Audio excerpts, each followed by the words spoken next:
Hello animal lovers and my subscribers. आज मैं वापस आ चुका हूँ एक और नए वीडियो के साथ।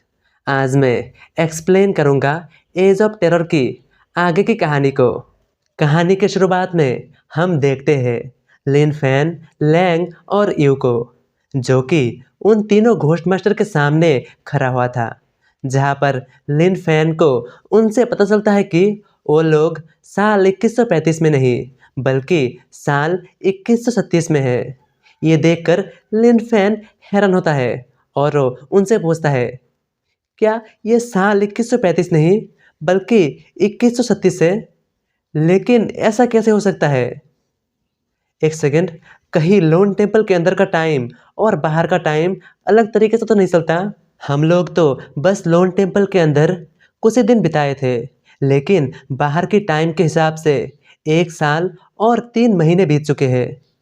ये सुनकर लैंग और रिव परेशान और हैरान हो जाती है और वो कहती है, नो वे, ऐसा हो ही नहीं सकता। और इसके कुछ देर बाद लिन फैन, लैंग और इव घोस्ट मास्टर्स को शुक्रिया कहकर उस जगह से निकल जाते हैं। और वहीं पर वो घोस्ट मास्टर्स लिन फैन को जाते हुए देखकर कहता है, सुनो, तुम्हें उसकी बातें कुछ अजीब नहीं लग रहा था? मुझे तो लगता है कि वो कोई पागल है। ये सुनकर दूसरा बंदा भी कहता है, हाँ, मुझे भी बिल्कुल ऐसा ही लगता है। अब तो मुझे उन दोनों लड़कियों के लिए बुरा लग रहा है। और इसके बाद हम देखते हैं लिन फैन और लैंग को, जहाँ पर लैंग लिन फैन से पूछती है, लिन फैन, क्या हम अभी न्यूजिया माउंटेन को ढूंढने जा रहे हैं ताकि हम लोन टेम्पल को ढूंढ सके? ये सुनकर लिन फैन कहता है, एग्जैक्टली तो नहीं, हम सबसे पहले एक आराम की जगह ढूंढेंगे, उसके बाद ही लोन टेम्पल के बारे में सोचेंगे। और इसके साथ ही लिन फैन कुछ सोचकर लैंग से माफ़ी मांगते हुए कहता है, यू, मुझे माफ़ कर देना। मैं बस चाहता था कि तुम दोनों कुछ समय के लिए मेरी मदद करो। वहीं पर यू जब लिन फैन को अचानक से माफ़ी मांगते हुए देखता है तो वो ऑकवर्ड फील करती है और वो जल्दी जल्दी में कहती है, लिन फैन, इसकी कोई ज़रूरत नहीं है, हम में से किसी ने भी इसकी उम्मीद नहीं की थी। और वहीं पर लैंग कुछ सोचते हुए कहती है, 1 साल से ज़्यादा बीत चुकी है और पूरे 1 साल से हमारी कांटेक्ट हमारे डैड से नहीं हुआ। तो मैं ये सोच रही हूँ कि आखिर डैड क्या कर रही होगी। और इसके बाद हम देखते हैं हे सिटी, लैंग और यू के घर से, जहाँ पर दीवार पर लिन फैन की फ़ोटो चिपकी हुई थी और आसपास बहुत सारे फ़ोटोज़ थी। और साथ ही लिन फैन के फ़ोटो के ऊपर एक खंजर घुसी हुई थी। और वहीं पर हम देखते हैं लैंग और यू की डैड को, जो कि नशे में धुत थी और नशे की हालत में ही रोते हुए कहता है, लिन फैन, कमीने, मेरी बेटियों को मुझे लौटा दे। और इसी के साथ सीन शिफ्ट होकर अगला सीन शुरू होता है पिंक सिटी के फर्स्ट डिफेंस लाइन के फूड टाउन से। और वहीं पर एक घर के अंदर लिन फैन, लैंग और यू आज रात के लिए रुकी थी। वहीं पर लैंग और यू जाते जाते लिन फैन से कहती है, लिन फैन, तुम जाके आराम करो, हम भी अपने अपने कमरे में आराम के लिए जा रहे हैं। यह सुनकर लिन फैन कहता है, हाँ ठीक है। और इसके बाद हम देखते हैं लिन फैन को, जहाँ पर लिन फैन बिस्तर पर जुआनशुआ यानी कि वेडिंग ड्रेस घोस्ट स्पिरिट के साथ लेटा हुआ था। और वेडिंग ड्रेस घोस्ट स्पिरिट लिन फैन के छाती में सर रख के सोई हुई थी, जहाँ पर लिन फैन इस बात के लिए खुश होता है कि वो फाइनली असली दुनिया में सो पाएगा। और वो जुआन हुआ यानी कि वेडिंग ड्रेस घोस्ट स्पिरिट से माफ़ी मांगते हुए कहता है, जुआन हुआ, मुझे माफ़ कर देना कि मैंने तुम्हें लोन टेम्पल के अंदर एक बार भी बाहर नहीं निकाला। यह सुनने के बाद भी जुआन हुआ के चेहरे पे एक प्यारी सी स्माइल रहती है। और उसी सेम टाइम में हम देखते हैं घोस्ट अम्ब्रेला को, जो कि लिन फैन के उसी कमरे के बाहर थी। और तभी अचानक से जुआन हुआ को ये एहसास होती है कि उनके आसपास कोई घोस्ट स्पिरिट है। और ऑरा महसूस होते ही तुरंत ही जुआन हुआ उठकर बैठ जाती है और ऐसे अचानक से जुआनहुआ को उठते हुए देखकर लिनफेन पूछता है, जुआनहुआ क्या हुआ? तुम ऐसे अचानक से उठ क्यों गए? लेकिन तभी घोस्ट अम्ब्रेला लिनफेन के कमरे के अंदर पहुंच जाता है, जिसे देखते ही लिनफेन हैरानी से मन ही मन सोचता है, ये तो वही घोस्ट स्पिरिट है जिसे बहुत समय पहले जुआनहुआ ने अपनी फ्लैश स्किल यानी कि टेलीपोर्टेशन स्किल की मदद से उसे बचाया था।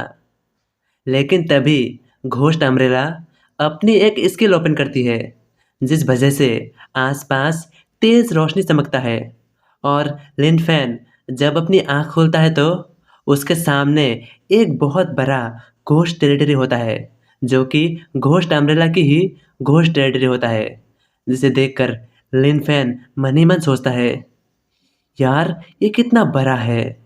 लगता है कि ये उस घोस्ट अम्ब्रेला की घोस्ट टेरिटरी है। और इसके साथ ही लिनफेन जब अपनी सामने की ओर देखता है तो बहुत सारे एनर्जी से बना हुआ छोटा छोटा अम्ब्रेलास एक साथ मिलकर घोस्ट अम्ब्रेला में बदल जाती है, जो कि वही येलो घोस्ट अम्ब्रेला रहती है। और वो सामने आते ही लिनफेन के सिस्टम से नोटिफिकेशन आता है, होस्ट आपको एक नया मिशन मिला है, आपको इस तीसरी घोस्ट अम्ब्रेला को बचाना है। इसके बदले में आपको 10 कॉम्पेनियन फेवरेबिलिटी पॉइंट मिलेगा और साथ ही आपको मौका मिलेगा इसके साथ कॉन्ट्रैक्ट साइन करने का। और इसके बाद लिनफेन अपनी हाथ आगे करता है और ऐसा करते ही वो घोस्ट अम्ब्रेला लिनफेन के पास पहुंच जाता है और लिनफेन घोस्ट अम्ब्रेला से कहता है, अगर तुम चाहते हो कि मैं तुम्हारी बाकी घोस्ट स्पिरिट यानी कि तुम्हारी क्लोन्स को बचाऊं, तो सबसे पहले तो तुम्हें मेरे साथ आना होगा और उसके बाद ही मैं कुछ कर सकता हूँ। और वहीं पर घोस्ट अम्ब्रेला जब लिनफेन की ये बात सुनती है तो वो तुरंत ही अपनी घोस्ट टेरिटरी को बंद कर देती है, जिस वजह से लिनफेन वापस से अपने कमरे में जुआनहुआ यानी कि वेडिंग ड्रेस घोस्ट स्पिरिट के पास वापस से पहुंच जाता है। और यहीं पर सीन शिफ्ट होकर अगला सीन शुरू होता है दूसरे दिन सुबह सुबह निंगजियान माउंटेन से, जहाँ पर लिनफेन, लैंग और यू पहुंच चुका था। और लिनफेन अपने सामने माउंटेन को देखकर मन ही मन सोचता है, हम लगभग माउंटेन के पास पहुंच चुके हैं और इसके बाद हमारा दूसरा काम होगा लोन टेम्पल को ढूंढना। और यहीं पर सीन शिफ्ट होकर अगला सीन शुरू होता है शाम को, जहाँ पर लिनफेन, लैंग और यू से कहता है, ये माउंटेन बहुत बड़ा है और हम सुबह से शाम तक बस लोन टेम्पल को ढूंढे ही जा रहे हैं, लेकिन हमें अभी तक कुछ भी हाथ नहीं लगा। लेकिन तभी अचानक से लैंग की नज़र दूसरी ओर एक दीवार की ओर पड़ता है और दीवार को देखते ही लैंग लिनफेन को कहती है, और जब लिनफेन उस ओर देखता है तो उसे दिखता है एक हज़ारों साल पुरानी दीवार, जहाँ पर हज़ारों साल पहले लोग रहा करती थी और ये एक शहर थी, लेकिन अब यहाँ पर कोई नहीं रहती। और इसे देखते ही लिनफेन, लैंग और यू उस जगह के लिए निकल पड़ता है। और जब लिनफेन, लैंग और यू उस जगह पर पहुंच जाता है तो उसे बस अपने सामने एक टूटी फूटी मंदिर दिखती है, जिसे देखकर लिनफेन कहता है, यह तो बस एक छोटा सा मंदिर है। लेकिन तभी यू को उस टेम्पल के अंदर से घोस्ट ऑरा महसूस होती है और वो लिनफेन से कहती है, लिनफेन ध्यान से, उसके अंदर एक घोस्ट स्पिरिट है। ये सुनकर लिनफेन खुश होकर उन दोनों से कहता है, परफेक्ट, ये बिल्कुल सही टाइम है, तुम दोनों अपनी अपनी घोस्ट स्पिरिट जिन लियान और जिन यान को बुलाओ, अब तुम उन्हें ट्राई कर सकते हो। ये सुनते ही लैंग और यू अपनी अपनी घोस्ट टोकन को निकाल लेती है, लेकिन इसी बीच उस सामने वाली टूटी फूटी मंदिर के अंदर से एक बहुत ही खतरनाक घोस्ट स्पिरिट बाहर निकल आता है, जो कि दहाड़ते हुए लैंग और यू की ओर आगे बढ़ता है। लेकिन इतने में लैंग और यू अपनी अपनी घोस्ट स्पिरिट जिन लियान और जिन यान को समन कर लेती है, और इससे पहले कि वो इविल घोस्ट स्पिरिट लैंग और यू के ऊपर हमला कर भी पाता, उससे पहले ही दोनों नन अपने अपने पास से स्पिरिचुअल एनर्जी से बना हुआ चेन निकाल लेता है, जिससे उस इविल घोस्ट स्पिरिट को बड़े ही आसानी से हरा देती है, जिसे देखकर लैंग और ईव बहुत ज़्यादा खुश होती है। वहीं पर लिन फैन ये देखकर मन ही मन सोचता है, ये दोनों बहुत ही ज़्यादा पावरफुल है। इवन उस इविल घोस्ट स्पिरिट को हराने के लिए उन्हें अपनी घोस्ट टेरिटरी को भी ओपन नहीं करना पड़ा।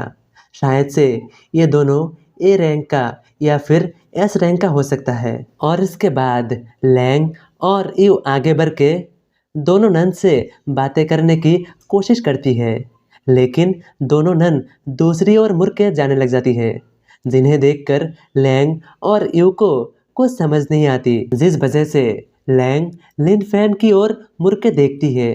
तो लिन फैन कहता है शायद से इन दोनों नन को लोन टेम्पल की असली लोकेशन के बारे में पता होगा। और इसके बाद लिन फैन लैंग और ईव को अपने साथ लेकर उन दोनों घोस्ट स्पिरिट के पीछे पीछे जाने लग जाता है। और ऐसे ही कुछ देर तक पीछा करने के बाद लिन फैन देखता है कि वो दोनों नन एक जगह पे जाके रुक चुकी है। और जब लिन फैन लैंग और ईव के साथ उस जगह पे पहुंचती है तो वो देखती है अपने सामने लोन टेम्पल। तो इस कहानी में आगे क्या होगा?